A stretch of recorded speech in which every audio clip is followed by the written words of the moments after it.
جو مخلوق زمین پر ہے سب کو فنا ہونا ہے، اور تمہارے پروردگار ہی کی ذات جو صاحب جلال و کرم ہے باقی رہے گی۔ تو تم اپنے پروردگار کی کون کون سی نعمت کو جھٹلاؤ گے؟ شروع اللہ کا نام لے کر جو بڑا مہربان نہایت رحم والا ہے۔ وہ جو نہایت مہربان ہے، اسی نے قرآن کی تعلیم فرمائی، اسی نے انسان کو پیدا کیا، اسی نے اس کو بولنا سکھایا۔ سورج اور چاند ایک حساب مقرر سے چل رہے ہیں، اور بوٹیاں اور درخت سجدہ کر رہے ہیں، اور اسی نے آسمان کو بلند کیا اور میزان عدل قائم کر دی کہ اس میزان میں حد سے تجاوز نہ کرو، اور انصاف کے ساتھ ٹھیک تولو اور تول کم مت کرو۔ اور اسی نے خلقت کے لیے زمین بچھائی، اس میں میوے اور کھجور کے درخت ہیں جن کے خوشوں پر غلاف ہوتے ہیں، اور اناج جس کے ساتھ بھس ہوتا ہے، اور خوشبودار پھول۔ تو اے گروہ جن و انس، تم اپنے پروردگار کی کون کون سی نعمت کو جھٹلاؤ گے؟ اسی نے انسان کو ٹھیکرے کی طرح کھنکھناتی مٹی سے بنایا، اور جنات کو آگ کے شعلے سے پیدا کیا۔ تو تم اپنے پروردگار کی کون کون سی نعمت کو جھٹلاؤ گے؟ وہی دونوں مشرقوں اور دونوں مغربوں کا مالک ہے، تو تم اپنے پروردگار کی کون کون سی نعمت کو جھٹلاؤ گے؟ اسی نے دو دریا رواں کیے جو آپس میں ملتے ہیں، مگر دونوں میں ایک آڑ ہے کہ اس سے تجاوز نہیں کر سکتے۔ تو تم اپنے پروردگار کی کون کون سی نعمت کو جھٹلاؤ گے؟ ان دونوں دریاؤں سے موتی اور مونگے نکلتے ہیں، تو تم اپنے پروردگار کی کون کون سی نعمت کو جھٹلاؤ باقی رہے گی؟ تو تم اپنے پروردگار کی کون کون سی نعمت کو جھٹلاؤ گے؟ آسمان اور زمین میں جتنے لوگ ہیں سب اسی سے مانگتے ہیں، وہ ہر روز کسی نہ کسی کام میں ہوتا ہے۔ تو تم اپنے پروردگار کی کون کون سی نعمت کو جھٹلاؤ گے؟ اے دونوں جماعتوں، ہم ان قریب تمہاری طرف متوجہ ہوتے ہیں، تو تم اپنے پروردگار کی کون کون سی نعمت کو جھٹلاؤ گے؟ اے گروہ جن و انس، اگر تمہیں قدرت ہو کہ آسمان اور زمین کے کناروں سے نکل جاؤ تو نکل جاؤ، اور زور کے سوا تو تم نکل سکنے ہی کہ نہیں، تو تم اپنے پروردگار کی کون کون سی نعمت کو جھٹلاؤ گے؟ تم پر آگ کے شعلے صاف اور دھواں ملے چھوڑ دیے جائیں گے، تو پھر تم ان کا مقابلہ نہ کر سکو گے۔ تو تم اپنے پروردگار کی کون کون سی نعمت کو جھٹلاؤ گے؟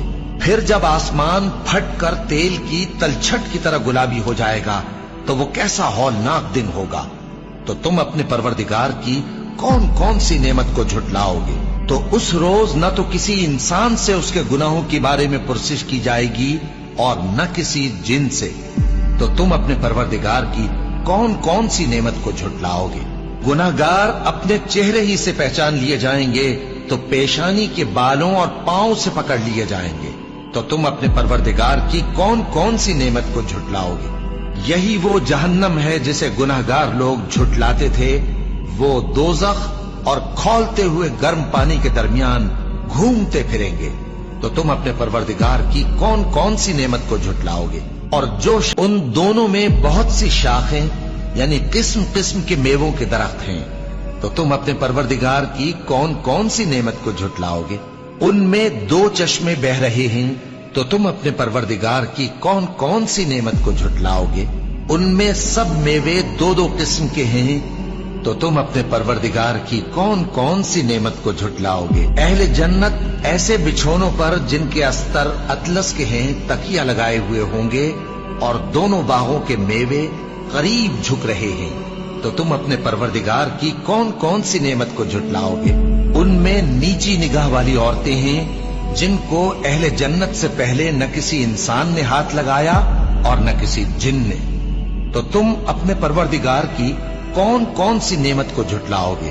گویا وہ یاقوت اور مرجان ہیں، تو تم اپنے پروردگار کی کون کون سی نعمت کو جھٹلاؤ گے؟ نیکی کا بدلہ نیکی کے سوا کچھ نہیں ہے، تو تم اپنے پروردگار کی کون کون سی نعمت کو جھٹلاؤ گے؟ اور ان باغوں کے علاوہ دو باغ اور ہیں، تو تم اپنے پروردگار کی کون کون سی نعمت کو جھٹلاؤ گے؟ دونوں خوب گہرے سبز، تو تم اپنے پروردگار کی کون کون سی نعمت کو جھٹلاؤ گے؟ ان میں دو چشمے ابل رہے ہیں، تو تم اپنے پروردگار کی کون کون سی نعمت کو جھٹلاؤگے؟ ان میں میوے اور کھجوریں اور انار ہیں، تو تم اپنے پروردگار کی کون کون سی نعمت کو جھٹلاؤگے؟ ان میں نیک سیرت خوبصورت عورتیں ہیں، تو تم اپنے پروردگار کی کون کون سی نعمت کو جھٹلاؤگے؟ وہ حوریں ہیں جو خیموں میں محفوظ ہیں، تو تم اپنے پروردگار کی کون کون سی نعمت کو جھٹلاؤگے؟ ان کو اہل جنت سے پہلے نہ کسی انسان نے ہاتھ لگایا اور نہ کسی جن نے، تو تم اپنے پروردگار کی کون کون سی نعمت کو جھٹلاؤگے؟ سبز قالینوں اور نفیس مسندوں پر تکیے لگائے بیٹھے ہوں گے، تو تم اپنے پروردگار کی کون کون سی نعمت کو جھٹلاؤگے؟ اے نبی صلی اللہ علیہ وآلہ وسلم، تمہارا